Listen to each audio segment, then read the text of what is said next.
Hey crew, welcome back to the Hidden Why podcast. Great to have you here with me today. This is episode 1165, an awesome interview. I sit down with Dr. Peggy McColl today. She is New York Times bestselling author. She's written 28 books, manifestation expert, and we go deep into that topic today. She's an entrepreneur. She's a co-founder and CEO of ALIGNA AI Corp, which is a new project she's working on and about to launch soon. So watch that space. A remarkable journey. She's been in the space of personal development for multiple decades, and she's got so much wisdom to share. And today we really talk about how we can shape our beliefs and really become more aligned with the goals and visions we have of our future self, and bringing it into the moment, into now, and letting it flourish within so it comes into reality. So a great conversation, deep, a little bit woo-woo for some of you, I'm sure, but we go into that. The skeptics out there, we answer some of those questions too. So you're going to love this episode, guys. Let me know what you think. As always, the show notes can be found at thehiddenwhy.com, episode 1165, and the links to Dr. Peggy's books and the website as well are all within the show notes there. So check it out. Let me know what you think. Have a great day and enjoy this interview. Cheers. Dr. Peggy, welcome to the Hidden Why podcast. Great to have you here. Wonderful to be here. Wonderful to be anywhere, frankly. Wonderful to be alive, right? Yes. How It's fortunate like we my are. son says, how's your day? And I said, well, started out great. I woke up. Yeah. It's Oh, it's a big positive, thing, right? And we take it for granted. It's something to be grateful for every day, is to wake up and go, wow, like I've been given this right? opportunity, which is pretty short when you look at it.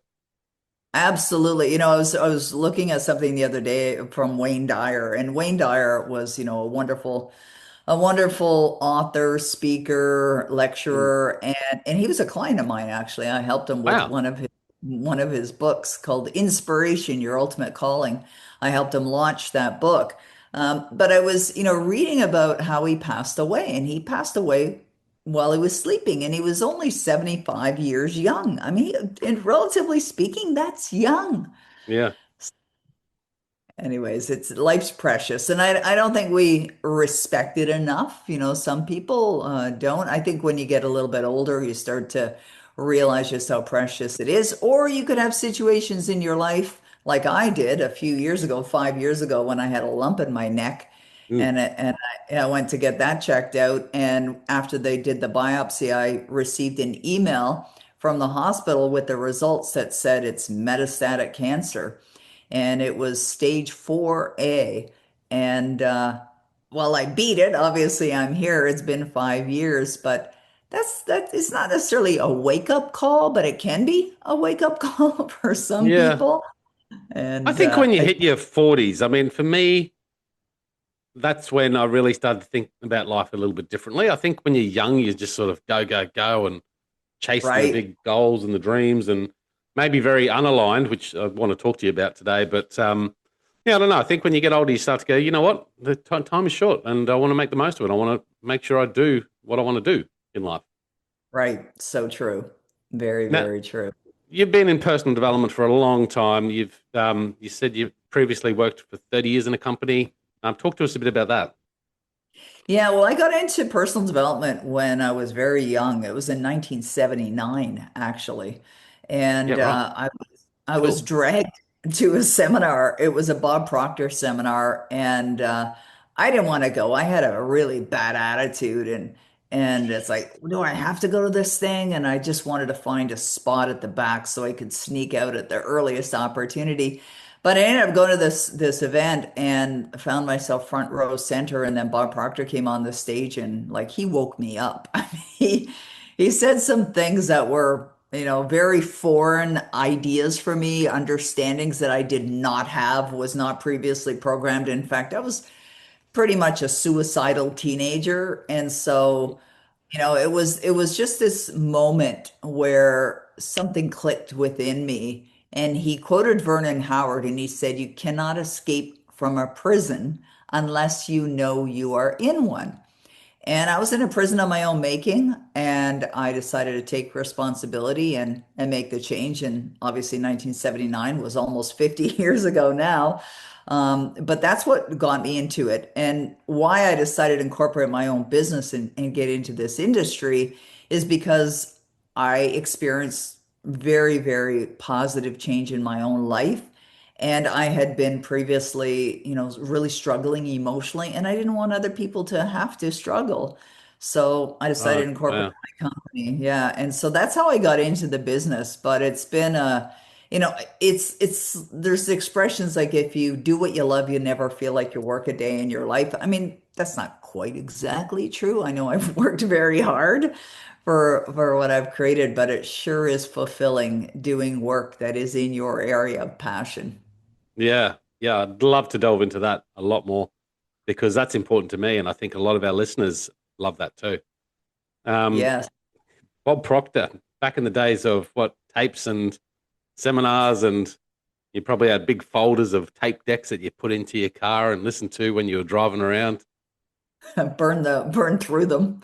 Had Yeah. to order them again and again because I would just wear them out. Wow.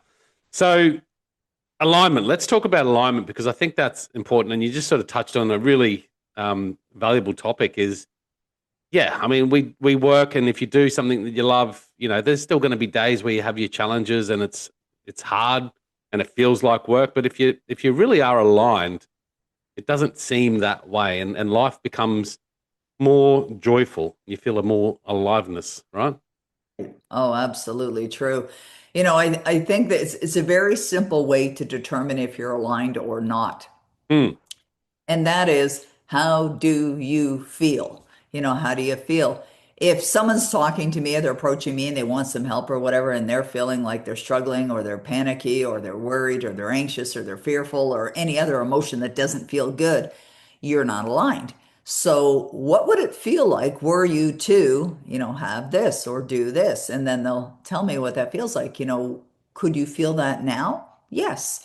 How is it that they feel that now? With their imagination. So you just activate your imagination, go to that place in your mind, in your consciousness where it's already done, imagining that it's already done and feeling that and embracing that. And when you're there, it's like ding, ding, ding, ding, we have a winner and you're fully aligned. I remember years ago saying I wanted to buy a polygraph machine. The machines that they Right. use sometimes, Sweet. right? To tell if you're lying or not lying. Because I thought I can hook up my clients and say, okay, so do you feel like this is already done? Like, do you have faith that you've accomplished this? And if they tell me yes and they're lying, obviously Yeah, yeah, the yeah. graph is going to reflect that they're not telling the truth. But if people want to know if they're aligned or not, it's how do you feel? Now, it may not, your result may not be in your life right now, but if you remain aligned, it will absolutely happen. It is guaranteed. It is law. And I know that because it's not that I've tested it, I've actually implemented it many times in my life where I had no idea how I was going to do certain things, but yet, went ahead anyway. And it doesn't mean you're not going to feel the fear. Yeah. You're going to feel the fear. It's part of the journey. It's part of the growth. And like when I talk to somebody and I'm working on a goal right now, and if I have any doubt or any, I don't know, sense that it's not going to happen, or I don't know how it's going to happen, or something that just basically I've gone off, off track, then I'll recognize it and go, okay, I see what's going on here, and just put myself right back on track. What would you love, Peggy? Well, I'd love this to happen. Okay, what's that feel like? Feels good. It feels okay, go there. And just immediately you feel the shoulders coming down, right? And you're breathing differently, you're breathing deeper. And so sometimes you have to do that switch like multiple times a day, but the more you do it, the more you condition yourself until it feels natural. It has to Mm. feel natural. And natural means like if I asked you a question like, "Are you a man?" and you said yes, Yep. like you don't need to question it or go to the mirror or anything like that. You just know you're a man. Mm. And this is when we reach a point of conviction. I love that term. It's a Neville Goddard term, a point of conviction. The point of conviction is when you know it is done. It's like when I decided to become a New York Times bestselling author, I first thought up the idea. Oh, okay. Well, that would be nice. Okay. Well, would you like that. Yes. Okay. What does that feel like now that you are? Okay. That feels good. And then I Mm. made the claim to myself, like, okay, I am a New York Times bestselling author. And then I just began to imagine that it was done. It's already done. And within a relatively short period of time, I think it took Before you about six became the New months. York Times bestselling author. Yeah. Mm. I was already there in consciousness. So Right. you have to already be there in consciousness. I've done this with homes. I bought so many homes where I had no business buying them. In fact, that's one of the stories that I start out with Make a Million Look Small, like how that book even came to be, was because I saw a home that was a million more than the one I was in. And Bob said, it's neither big nor small. Just if you want the house, get the house. You're the only one standing in your way. And I knew that, but probably forgot it. And Bob Yeah. reminded me, it's like a slap in the face, if you will, bring you back into consciousness. And so, I mean, that's what I did. Was there fear? Of course. And sometimes it was overwhelming, but I know what it is. I know what fear is. It's destruction. It is non-creative, although it is creative. It'll create what you don't want. But it's certainly not going to support you in accomplishing what you want. So it's Wow. really having the awareness and the understanding and then the application that makes the difference. Okay, let's talk about that. I mean, you've written some phenomenal books. You've got The Moment of Alignment, the precious moment where intention becomes reality. Yeah. And look, to a lot of people listening that aren't sort of into this topic, they'll be going, "Oh, that sounds a bit far-fetched. Like, how can you just imagine something into existence?" How do Yeah. we how do we find that alignment? Because when you say you just need to be aware and, just vision what you want and how it feels, and it sounds so easy, but is it that Yeah. easy? And what are the roadblocks that stop people from doing it? And like you talk about fear. Yeah, great questions. I would say it's simple, not easy. And it might be easier for one person than it is for another. It depends on their, conditioning. You Yeah. see, I was raised in an environment where there was a lot of struggle and there was lack. There wasn't money. And so that's what I was conditioned to believe is that, we lived in poverty. And so did my grandparents. And, it's like I remember hearing many years ago that we inherit beliefs as well. Mm, Understandable mm, because that's the environment that we're growing up in. We're influenced by our environment. So is it easy for some or easier for some than it is for others? Yes, very likely. I yeah. think it becomes easier. It definitely gets easier. I wrote a book with my friend Brian Proctor called Darn Easy.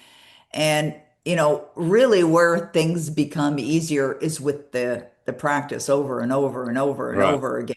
I started personal development in 79. I mean, every day I'm working on it. Even before we got on this interview, I was reading, I'm studying, I get in my car to drive somewhere, I'm listening to my own audios, me talking to me about how wonderful my life is. So, sometimes it's hard, really hard. And it depends also. Like I mentioned, earlier that I got this diagnosis of metastatic cancer. And, at the time, I really had this interesting experience with it. And it was so good in so many ways. And I remember Mm, Bob had called me. I'd been to the doctor's office, and this is before they did the biopsy. And the doctor had said to me, assume it's cancer until it's proven otherwise. I mean, he had no bedside manner at all, this guy. And, it was very harsh. And he just said, well, it's probably cancer. And so I came home from that appointment and I was, feeling overwhelmed. And my phone rang. And I look at my phone, it says Bob Proctor. And it's like, how does he know? I mean, him and I were friends. We did a lot of work together as well. yeah. So I answered the phone and he said, what are you doing?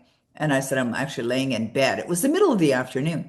He said, what are you doing that for? And I started to cry. And he's like, what's going on? And he was not, how a friend might be, oh, are you okay? Like, like this kind of thing. Not Bob. He's Yeah. like, what's going on? And I told him, I said, I just came back from the doctor and this is what he said and blah, blah, blah. And he said, where are you right now? I said, I'm in my bedroom. He goes, get to your office right now. I'm going to stay on the phone with you. And I was like, okay. And I came into my office and he said, get a pen, get a paper, write this down right now. Every cell of my body is in harmony with perfect health. And it was a statement that he told me to read over and over again. Now, reading a statement does nothing unless you believe it. right? And Mm. so, I knew that I had to really manage my mind through this experience. Yes, it was created and yes, it was in my life, and I understand a little bit more now why it happened. But at the time, I knew I had to really, really manage it. And when I got the medical report, the biopsy, and I was actually stage 4A, which can be pretty scary for people. There's only four stages, and the fourth one is usually bend over and kiss your bum bum goodbye because Yeah. it's pretty serious. And I just didn't accept it. It's not that I was ignoring it. I followed my doctor's advice and I went through the treatment. Mm. It's just in my mind, I remained and maintained a belief I am healthy. Every fiber of my being is in perfect health. And that Uh-huh. was staying and maintaining alignment. But you asked about the ease of it. Was it hard? Yes, it was really hard when I started going through the treatment and I ended up with radiation poisoning and I was hospitalized for 2 straight weeks. And they don't hospitalize you here unless you're, on death's door. I was in really bad shape, like really, really bad shape.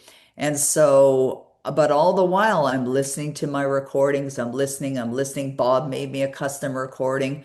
I made myself a custom recording. I bought extra sets of iPods so I could just swap them out when the battery died, or I had headphones with me. At the hospital, I had the chargers, and so, sometimes we have to grab the tools that, whether it's listening to your podcast, whether it's picking up a book, whether it's talking to somebody who's gonna, walk you through or help you see things a little differently.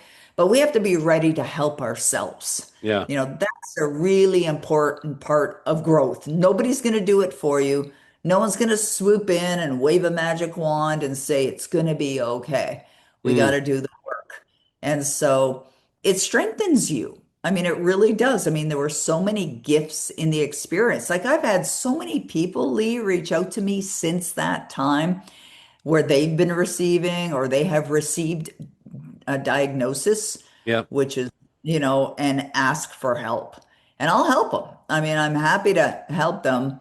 And, but it's up to them. It's not going to be up to me. That's why Bob Proctor used to say, I can't take credit for people's successes because I'd have to take credit for their failures too.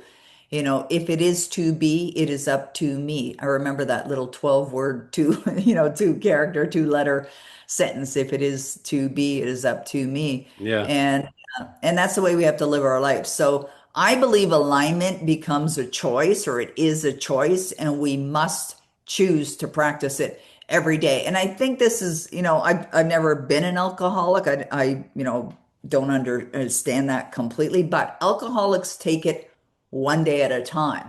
And I can understand why they do. I think that's a very wise thing to do. Same thing with alignment. Just take it one day at a time. Don't create something that's so big and so impossible that you feel like, I'm never going to get through Too this. I'm never, overwhelming. Yeah. yeah, too overwhelming. And just like, okay, today I'm going to be in alignment. Today, I'm going to choose to be in alignment as often as I can possibly be in alignment. That's why I use audios, right? Like, I'll wake up in the morning. The first thing I do is meditate, and then I'll listen to my Power Life script and I listen to my audios. And I have three audios on my phone that I listen to over and over and over again. So before my feet hit the ground, I've already put in a couple hours of programming into my mind. Couple And of if I go, hours. yeah, a couple hours. And before I leave the house, like whenever I drive anywhere, I'm listening to my audios always. In fact, I noticed on my credit card statement today that I'm being charged for Sirius Satellite, and I said to my husband, I never listen to it. I listen to my audios in the car all the time. And when there's a break or a moment, or my husband's watching some sporting event because he's a sportaholic, I'll, watch a YouTube video, or, read a book or listen to it. So it's really a matter of feeding your consciousness, but that's not enough. You All got to right. So, be implementing. You got to be so what? doing. Let's unpack that a little bit. So, Sure. alignment. I mean, the power of the affirmations, I think I want to delve into because that's a really important topic and I want to learn about that. But before that, we need to know what we want, right? So we can align ourselves. How do we know what we want? By how you feel. It's a desire. But some people don't even let that in because of their paradigms, right? So you Right. have to be willing to, like the sign behind my head, dream big, right? You've Yeah. got to be willing to dream big. And quite often, when people think about something that they would love, they'll see something that someone else has. It could Mm. be a car, it could be a watch, could be a relationship, it could be, perfect body, it could be something. And Yeah. then someone said, oh, I'd love that. But they immediately dismiss it. They're just like, well, I could never have that. I could never have that. That's, it's not for me. That's for other people. And that's Well, like you because said, they're, when you dream that big too, like it becomes almost, well, that's impossible. That's not real. It becomes almost overwhelming.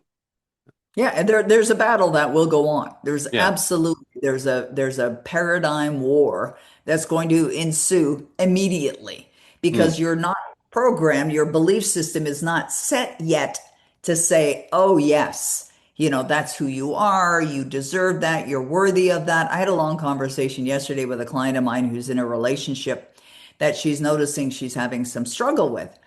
And I could tell by the conversation that what the issue was worthiness. And I know that one very well because I had it too. I never felt loved, as a child. So when I was older, I was seeking it, from some other source, not realizing that it's an internal job, right? It's something we have to love ourselves before we're ever going to receive love, and of course, be a loving being as well. Yeah. And I talked to her about, do you believe you're worthy of having a loving relationship, with a very healthy person? And she said, that's it. That's it right there. And, she had the realization. So she's in a relationship, but she will sabotage it if she doesn't build the belief within her that she deserves to have that loving relationship. That's what I did before I attracted my husband, who is he's my greatest manifestation. He asked me one time, out of all the things you've accomplished in your life, what's your greatest accomplishment? The one you feel most proud of or grateful for? And I said, well, that's easy. You. And he's like, really? And I said, yeah, like I didn't believe I was worthy of love. I went from relationship to relationship to relationship to relationship until I had this realization, like an epiphany moment, like, oh my goodness, I don't believe I'm worthy of love. I'm always going to sabotage. And so I recognized that it was there and I decided to work on me. And that's what I did. I built that belief system and I attracted this incredible man. We've been together over 20 years. Yeah. And what a blessing, he is in my life.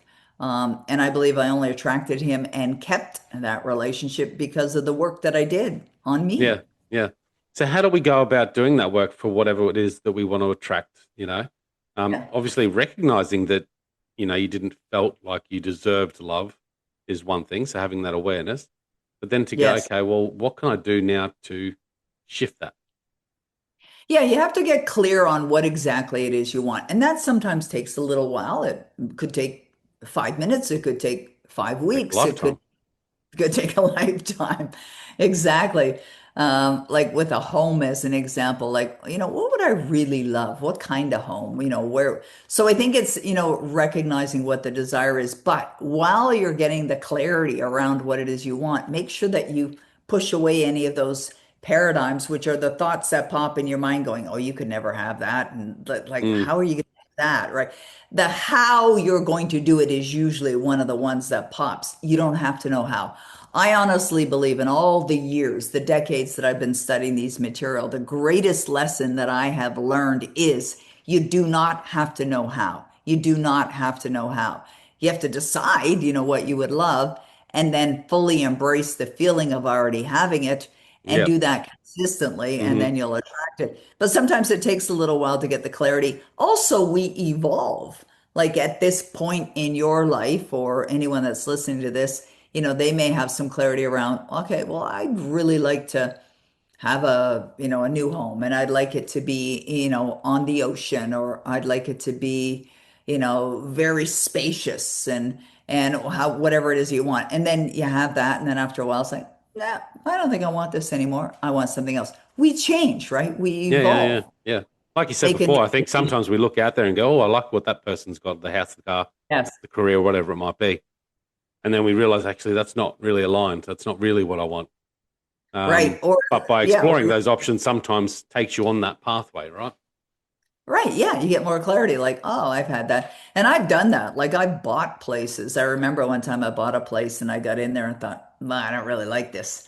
This is nah." So sell it. It's like if you don't like where you're going or where you landed, change your mind, right? Just change your mind, make a new decision. We've been given a great gift, the Mm, gift to make a decision, choice. yeah, I think it's a wonderful gift. So if I make a decision to do something and it's not working out, I think the best thing to do is, have fun along the way, gather some valuable information, learn something, and then make a new decision. Whereas other people get sort of wound up or uptight about, oh, I made this decision, I need to stay here. No, you don't. But that's based on their belief system as well. you can change it. So how do we start changing those beliefs that we carry and inputting new data? Like, what are the tools? It sounds like you Yeah. listen to a lot of audio and self affirmations and a lot. I mean, is that what we Yeah. need to be doing? Yeah, I mean, I'm probably over the edge. I mean, I'm really a very serious, disciplined student, as well as a teacher and a writer, etc. But I think you have to ask yourself, like, how bad do you want it? If Mm, you want it, then you have to be willing to do the work. But it's not necessarily going to be uncomfortable or not enjoyable. I think it's developing disciplines. And I know that my life really changed when I became more disciplined. And so what I did like way, way back when is I created something called a daily discipline tracking sheet.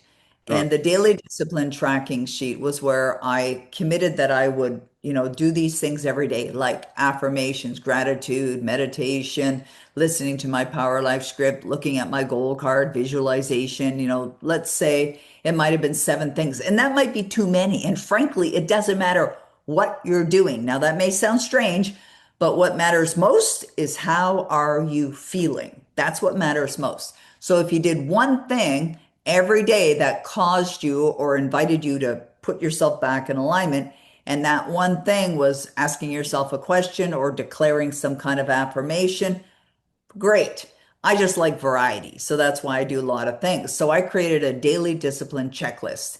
And I wrote it out on this little, I did it in a Word document actually, and then I put it on a little card. I had them printed at the Office Depot store. And it basically had Monday, Tuesday, Wednesday, Thursday, Friday, Saturday, Sunday. And it had the disciplines, and I would check off that I would do them multiple times a day. Another thing that I did was I created a vibrational alignment sheet. And actually, a lot of it is in the moment of alignment. I write about this, the Yep. things they're right here as resources. Mm, And so they're right there. So the vibrational alignment sheet was something that I created. Again, I did it in a Word document, and it was hour by hour, the hours that I would be awake during a day. And I would just, write down, here's my primary statement, a goal that I'm working on. And I would just check, am I in alignment this hour? Am I in alignment this hour? Am I in alignment this hour? And I would just check, check, check, check on a scale of 1 to 10, 10 being perfectly aligned, 1 not being aligned. Where are you? Not so I could criticize myself or judge. It was just for awareness, but also to keep the focus, right? Laser focus. And that's a discipline. My husband, who was in the military for over 30 years, told me one time, he said, "You're the most disciplined person I've ever met." I am disciplined, but I think that's what it takes. I think you need to be disciplined if yeah. you want to get, and it depends on the results as well. And it depends on where you are and where you want to be, because where you are, which is not where you want to be, you're already programmed in a certain way. So for you to move over here, sometimes there's a lot of growth that's going to happen, in that experience going from where you are to where you want to be. And so that can be a real, challenging experience, to get out of your own way and to, maintain or, create more consistent alignment. Nobody's going to be aligned every day, all day. Nobody. Mm, Everybody's going to have challenges. Doesn't matter who you are, where you are, what you're going for, you're going to have challenges. But if you choose to be more consistently aligned than not, you're absolutely going to manifest it. Now, the other fun part of this whole manifestation process is the timing. How long does it take? However long it takes. Like, I don't know, But think about this. This is something I learned from Deepak Chopra. If you are already aligned, what does it matter? You're already feeling like you have it. And ultimately, what we want from the stuff, whether Yeah. it's money, whether it's, is a feeling. That's what we're really striving for, right? You ask people, why do you want more money? Because I'll feel free. Could you feel free right now? Yeah, you can. Mm, Could you mm. imagine this? What we talked about earlier. Get into your imagination where you can imagine that it's already done. Because when you are aligned with it, it doesn't even matter. You are having the experience now as if it's already done. I remember one time sitting with my husband and I said, wow, the water is really pretty tonight. And he said, what are you talking about? We weren't looking at water. But in my mind, I wanted a waterfront place, right? And he goes, oh, I know what you're doing. You're visualizing. I said, yeah, I'm visualizing that we're sitting here at the lake. We're looking out at the water. The sun's setting over there, and it's magnificent. And I mean, he comes along for the ride now because I think some people might think I'm cuckoo, but but that's what I would do is I would imagine myself right into this scenario, right into Yeah. the feeling of this is already done. I'm feeling it now. I'm enjoying the experience right now. Okay. So I want to buy $1 million house, a $2 million house on the water. Okay? That's what I want. It feels great. Good. What Yep. do I do around affirmations, around the Yes. vibrational alignment sheet you talk about, the Yes. disciplines? Like, let's unpack this. Like, how do I start today? Because I know it's going to be hard because I don't believe that I can do that, right? Right. Right. And we're just putting this as a That's simple example for people. So this is going to be hard. I respect that. I know that I'm going to Yep. have to write down some disciplines, and I know I'm not going to be able to follow them daily. But if I just focus on it and try it day after day, I'll get better. Yep. Yeah. The thing is that a whole bunch of these thoughts are floating into my consciousness right now is you have to be easy on yourself, like easy on yourself. Like you just mentioned that I know it, I don't believe it, don't think it can be done or whatever. And that's okay. Just say, oh, I'm grateful that I have the awareness to notice that that thought, which is based on, a belief, is there because I can change it, right? Mm. So anytime any negative thought pops up, because they will, and there will be a lot of them, there'll be conflict, there'll be the battle going on. You just say, oh, I see who you are. Okay, I recognize you, respect you, because that's based on previous programming. That's not what I'm going to choose. But here's what's interesting. You said a million, then you said two. It doesn't matter if it's 10 million, 20 million, 100 million. It's the same effort. There's a quote in Napoleon Hill's book, Think and Grow Rich, that goes Yeah. like this. No more effort is required to aim high in life, to demand abundance and prosperity than is required to accept misery and poverty. What does that really mean? What that means is it's the same effort, the same effort. So whether it's a million or 10 million, it's the same effort. What's the effort? The effort is to act as if you already have it in your life, that you're already living in the home. Like it's a memory. It's a Yeah. memory. There's a chapter in Make a Million Look Small about that as well. And of course, I've talked earlier about it feels natural. So if that's the outcome, then decide it is yours. And I would write it out as an affirmation. I'm so happy and grateful now that I live in my beautiful multi-million dollar home that I own outright. I would add that part because it's important. I've seen people manifest stuff in their life and end up with huge debt, and then they're feeling very overwhelmed at that point. So if owning the home is something that you would love, even though you have no idea how, no means right now in your life to manifest it, Mm. just see it as done. Feel it as if it's done. So that's the first part. You got to, Okay. So we're okay, going to I'm going to feel it as accept that. it's done, and we're going to write an affirmation about it. Right. And then the disciplines would be, things that I like to do are I created this process many years ago. I call it the Power Life script. I'll write a script about it. And the script would be something like, I wake up in the morning and I turn my head and I look out and I see the waves of the ocean, coming against or hitting against the shore. And it's just such a serene image and it feels so peaceful and I love it. And then I get up and I go into the kitchen where, I'll make the coffee and I can smell the fresh coffee brewing and I'll go stand at the window and I'll look out at our dock, and in my case, it might be that our boat is parked at the dock and I just smile knowing that later today we're going to go for a boat ride and later in the evening I'll go and sit in the outdoor patio area that's covered that has the outdoor fireplace and I just flip a switch and on comes the fire and I sit there, with my husband and I look out at the water again, see the sailboats, heading back in because the sun is about to set. And so it's like you're creating a scene that's Yeah. so vivid and so real to your imagination. So I'm a very auditory person, like I hear it. Some people will use visuals, whether it's they'll create a image of something that they can look at every single day, or whether it's a video or something that stimulates the emotional response. Hmm. That's what you're looking for as far as the tools that you're going to use that are going to stimulate a response within you internally, emotionally. Yeah. And so that's what I'll do sometimes. Like when I decided to become a New York Times best-selling author, I took my book, which was a Hay House publication, and I put a New York Times bestseller emblem on it. I framed it and put it right on my desk. I saw it every day. And then I made 7 photocopies so I could put one beside the bed, one in the family room, one in the living room, one in the kitchen, one in the, in the bathroom.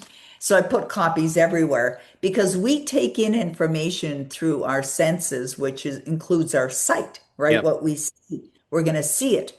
And so what happens is you're taking in this information without you even realizing it. But I would take my phone as an example or a stopwatch and I would just dedicate some time, like let's say 5 minutes. Doesn't seem like a lot of time, but this would be one of the disciplines where I'm going to put my clock on, my timer on, and I'm going to visualize for 5 minutes. I am there. I'm absolutely there. I would do things like go for a walk in the neighborhood and imagine that I'm living there or drive there, right? So the more that you can anchor in the visuals, the things that you see with your senses, hear, smell, taste, touch, the better it's going to be anchored within your system. And at first is the most awkward time because you're, not necessarily doing this. I have an accountability partner that I've been working with for well over 20 years. And so sometimes having an accountability partner is a good thing to do too. You can let them know this is what I'm focusing on. These are the disciplines that I'm, choosing to implement and I'm sticking to it and I'm going to report into you, whether it's daily, midweek, end of the Yeah. week. I've been doing that with my accountability partner for decades. And it's fun because we keep each other accountable, never judgmental, just always accountable. So for the $2 million home or $10 million home, you make the decision, you create some tools that have you experiencing and embracing the outcome as if it's already done. Write them on a daily discipline checklist and just, each day, check off. You'll probably have, days where you didn't do it, Yeah. right? Or you didn't do them all. Let it go. You can't change that. Let it go. Brand new day, brand new moment, brand new opportunity to get aligned, get better at it tomorrow, right? This Mm. is what people do with diets, with exercise, right? I'm committed to doing it. I'm going to do this every day, and it's the same kind of idea, the Mm. same way of thinking. And then, just choose to stick with it. And then recognize that you're gonna come up against like bam, you're gonna feel like you're hitting walls. You're gonna feel like you're being pulled back. Sometimes you might even feel like you're going backward. But that's okay.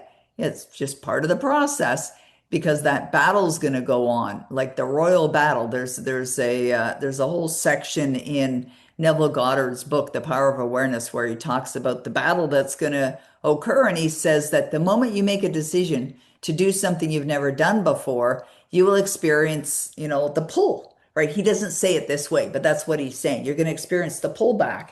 You're going to experience the paradigms Yeah. battling the old beliefs, right? And he said, they will fight you.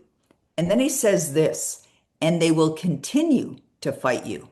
And I think that's the part that a lot of people don't understand. Like, wait a minute, this should get easier. Uh-uh. Does not unless and until you've changed the programming within, right? The Mm. conditioning, which is the belief system. But once you do, it's like, oh yeah, this is done. Like when I decided to buy that waterfront place years ago, Yeah. it was done. And I remember even my husband was like, where's the money going to come from? Wherever it is now. I remember one time he and I were in Florida. We're down there on a little vacation, and we're walking along, this road where we had rented this house, and I stopped. And he's like, "What are you doing?" We're holding hands. So obviously I stopped, he stopped. He's like, "What are you doing?" I said, "Well, this house is for sale." It was backing onto a golf course. And he said, "So?" And I said, "Well, wouldn't you like to have a house in Florida?" "I don't know." He's like, "I had never thought about it. And where's the money going to come from?" I said, "I'm going to call the real estate agent and see the house." "What for?" I mean, we weren't even married at the time. I mean, he Mm. thought I was crazy. And I called a real estate agent and went to see the house. And I went back that evening to have a Yeah. second visit. I said, "I'm going to make an offer." And I bought that house. I bought it on my own. And I closed 60 days later and I paid cash. I paid cash. I did not have the cash when I bought that home. I had no idea how I was going to pay for that home. I did not put conditions on the deal. Now, I'm not saying to people, go out and do it. I knew enough about myself because I had done it before. And like even in the story that I tell in Make a Million Look Small in the beginning, actually that wasn't the original house, but many years ago when I went through a divorce with my first husband and my son was just a toddler, I decided I'm going to buy a house. Didn't have the money. Our house, the matrimonial home, wasn't selling. We kept dropping the price. The market was terrible at the time. And it's like, I'm not going to buy into all of these reasons why it's not going to happen. In my mind, it was done. I owned a home. I was living in the home with my son. I love my home. And so I would just act as if and go and look. I ended up buying a home and I bought it with a cash advance on my Visa. And I ended up making the money 4 days before the closing through a stock transaction. And so I'm not telling people go out and, risk everything and make, Yeah. foolish decisions. I'm not saying that at all. I believed that I would do it. I believed enough at that point. I think at that point I've been studying personal development about 15 or 16 years. So I believed that I would, find a way.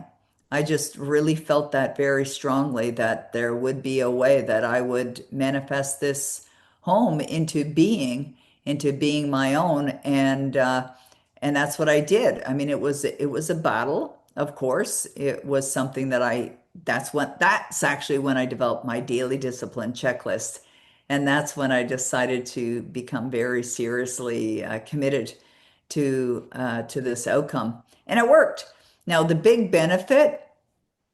Are I've you just still there? lost my video. I am still here. Oh, Keep okay, good, going. good. Okay, the biggest benefit is not that you get the house. The big benefit is who you become in the process. That's the big benefit because what's changing is you. And what you're doing is you're creating a new belief system that is far more supportive of what it is that you desire. And so, at the time when we're up against these experiences, they might Yeah. not feel like a growth experience. Like when I went through the diagnosis of cancer, and that may not have felt like a blessing at the time, but I did know that it would bring out a greater and grander version of who I am. I Mm. knew there would be growth So it's the involved. growth. Yeah. Yeah, it's the growth. There's blessings in everything. Yeah.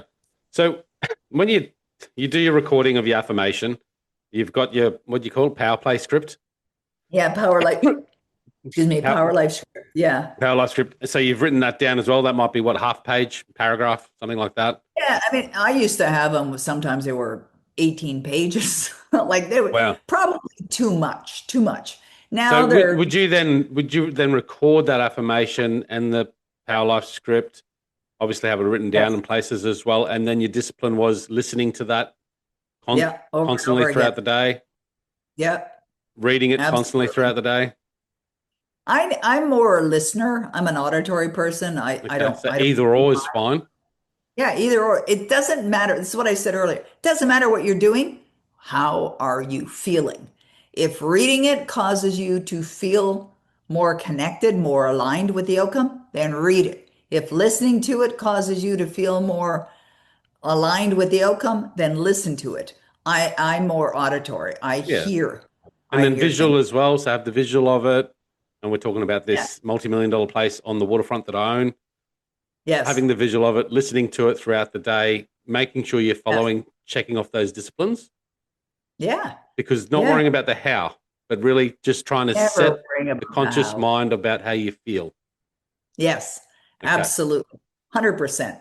To, And and to the, I would also invite in some playfulness, right? Like mm, allow it to be fun. Have fun with it. Like I remember Jerry and Esther Hicks used to travel around North America in a Winnebago, like a Airstream vehicle. What do you call those? Like a mobile home kind of thing. And on the back of their Winnebago, it says something like "Life is meant to be fun." And I really like that because it's true. I mean, life is meant to be fun. Most people aren't having a lot of fun, but have fun with it. Have fun with the whole yeah. process. It's like when we were kids. We used to play, right? Play games, play imagination. Like girls used to, play house or whatever.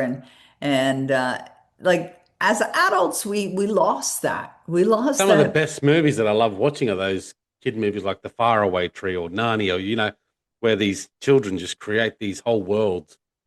And we right? do lose that. Like, and I still watch those movies and go, oh, geez, I would just get so gooey, watching them.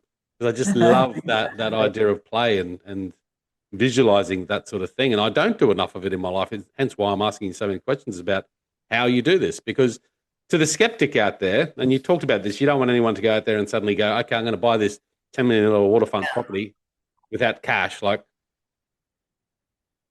the skeptic will Right. be going, well, that's nice. And I love that idea, but how am I going to actually, and this is the how question that you brought up before. How am I Don't going to have to, actually afford that? Like, I don't have $10 million. I don't yeah, envision $10 million to come into me in the next 6 months to allow me to pay that. right. So, to the skeptic, what do you say to that? Yeah, well, not everybody's going to believe it. They have to have an opening, for belief. Like I'm married to a skeptic, which is kind of fun. And some of my clients think it's just He must love it. hilarious, that we're very, very different. Denny, his name is Denny. Denny is very analytical, left brain, logical thinker. And so, when I get one of my wild ideas in my mind of something we're going to do, it's like, oh God, here she goes again. And now fortunately, I think he believes in me. Not think, I know he believes in me. So he comes along for the ride, but he's experiencing discomfort as well. Like I remember one time, yeah, we were renting a place on a lake, and I was looking to buy. Yep. And he went out fishing one day, and I walked down to the point. There was a point on this lake. It was a beautiful piece of land, and the cottage that was on it was just a dump. I mean, it really should have met up with a bulldozer. And I walked down and I spoke to the owner because there was a for sale by owner sign on the property. And I went down and met up with the owner, and I loved the land. I mean, it was one of those like, oh yeah, I gotta have this. And so I made him an offer, and we ended up negotiating right there, and we reached an agreement and shook hands. And Denny came in from fishing, and I said, I bought the point. I bought the place on the point. He's like, you did what? I said, yeah. But in my mind, I had this full imaginary experience that he was going to thank me. And so what I did was I visualized that the two of us were sitting on the deck and that we're watching the sun go down, and that he turned to me and he said, "Thank you." And I said, "Thank you for what?" And he said, "Thank you for buying this place. I love it here." And so I created this whole scene in my mind.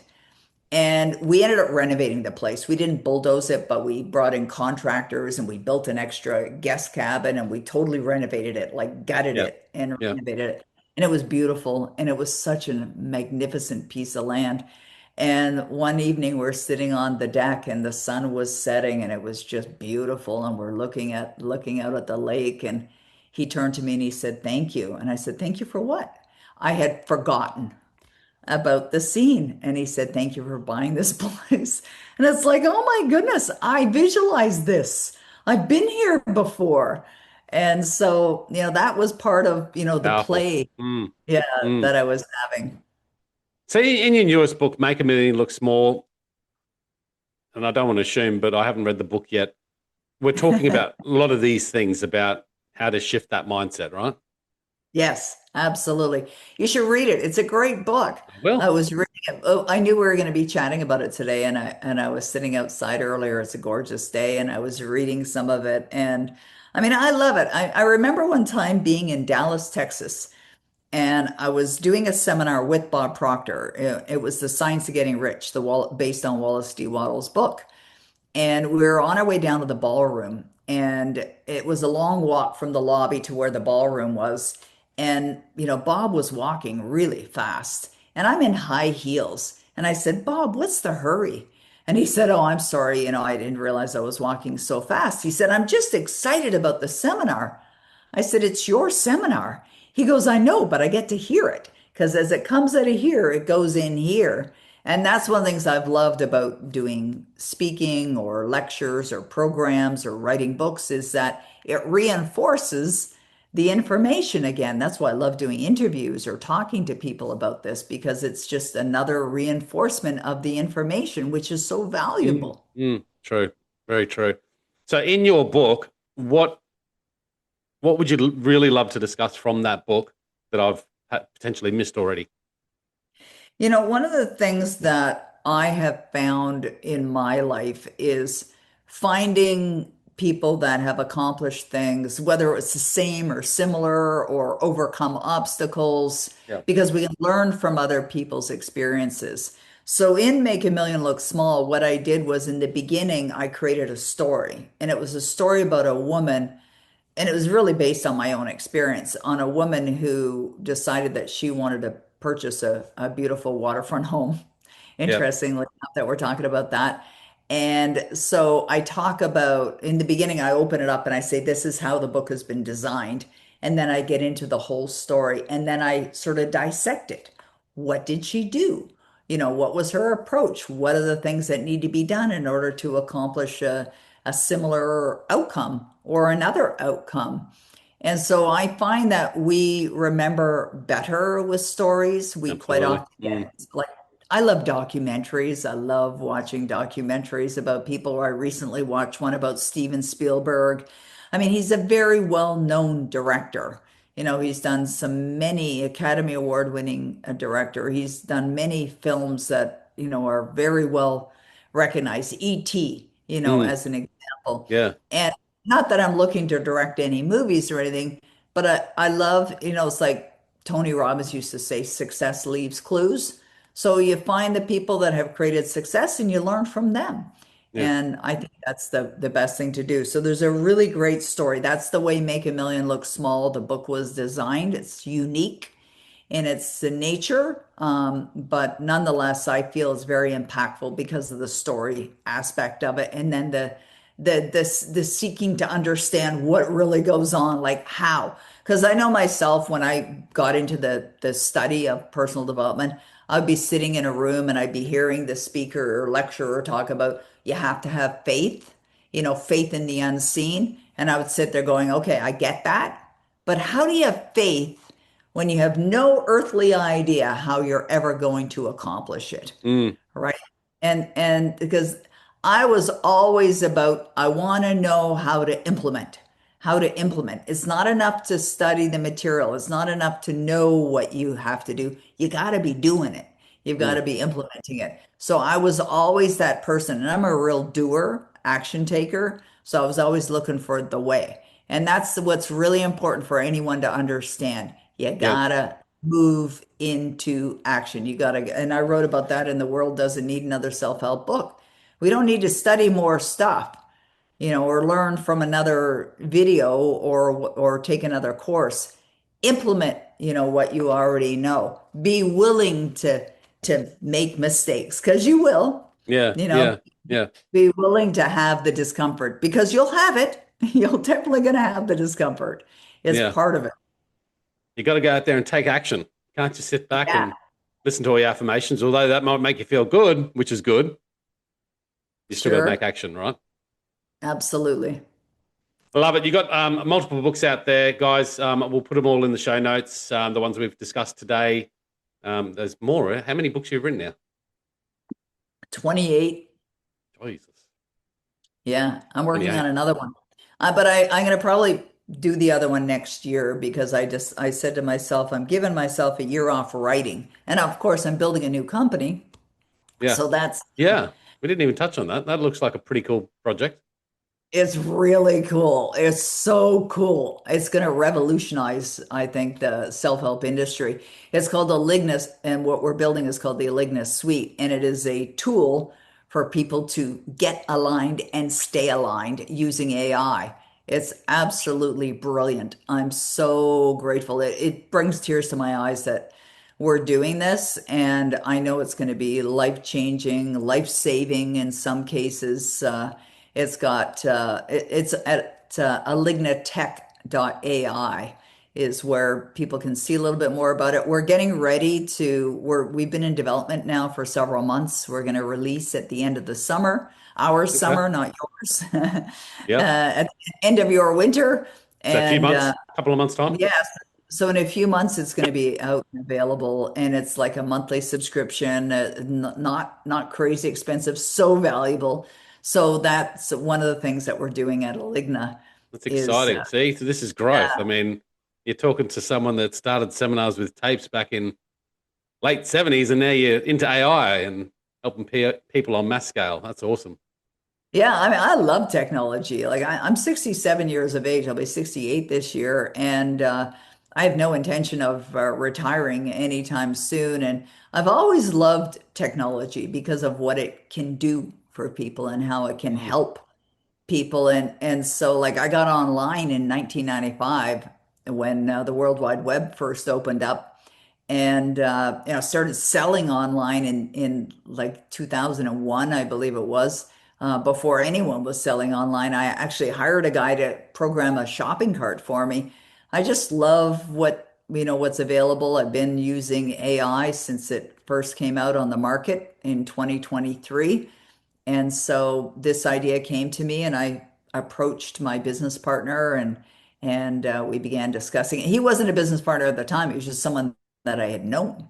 Mm. And I said, we should build this and bring it out to the world. And I knew he could do it because he's an architect and a designer, and he's got Yeah. a brilliant mind.